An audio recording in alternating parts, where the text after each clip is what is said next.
Before the year 2025 even comes to an end, India has made another major announcement related to international trade. This announcement marks a significant milestone in India's global economic engagement, the India-New Zealand Free Trade Agreement, commonly referred to as an FTA. According to official reports, Indian Prime Minister Narendra Modi and New Zealand Prime Minister Christopher Luxon held a telephone conversation during which both leaders agreed on and formally announced this historic free trade agreement. The deal is expected to play a crucial role in expanding trade, investment, innovation, and shared economic opportunities between the two countries.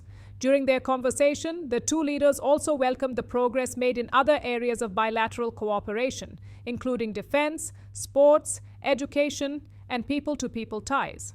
What makes this agreement particularly notable is the speed at which it was concluded. Negotiations began during Prime Minister Luxon's visit to India in March 2025, and the deal was finalized in just 9 months. This rapid progress highlights the strong relationship between the two nations, their shared ambitions, and a clear political will on both sides. This FTA is expected to significantly strengthen bilateral economic cooperation, improve market access, encourage investment flows, and deepen strategic collaboration. It will also open new opportunities across multiple sectors for innovators, entrepreneurs, farmers, MSMEs, students, and young professionals in both countries. With this strong and reliable foundation, both leaders have expressed confidence that bilateral trade will double within the next 5 years and that New Zealand will invest approximately $20 billion in India over the next 15 years. Now let's look at some of the key details of this India-New Zealand Free Trade Agreement. Under this deal, 100% of India's exports will gain duty-free access to the New Zealand market.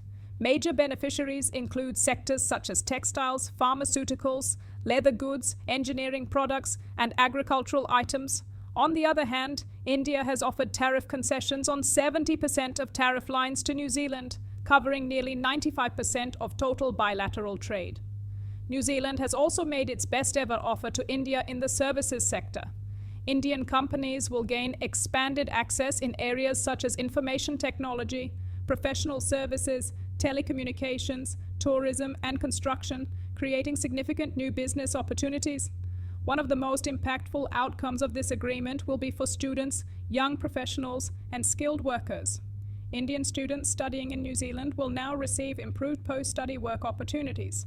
STEM graduates and master's degree holders will be allowed to work for up to 3 years, while PhD graduates will be eligible for up to 4 years of work authorization, all without any numerical cap. In addition, the agreement provides for 5,000 temporary employment visas for professionals and 1,000 work and holiday visas, further strengthening workforce mobility between the two nations. New Zealand has also committed to investing around $20 billion in India over the next 15 years. This investment is expected to generate employment, promote skill development, and boost technological collaboration across industries. Importantly, the agreement carefully balances economic cooperation with the protection of farmers and domestic industries. Centers of excellence will be established to enhance productivity in sectors such as apples, kiwis, and honey, helping increase farmers' incomes while introducing modern agricultural technologies. At the same time, imports will be regulated through quotas and minimum price mechanisms to protect local producers. Sensitive sectors such as dairy, sugar, spices, and edible oils have been kept fully protected under the agreement.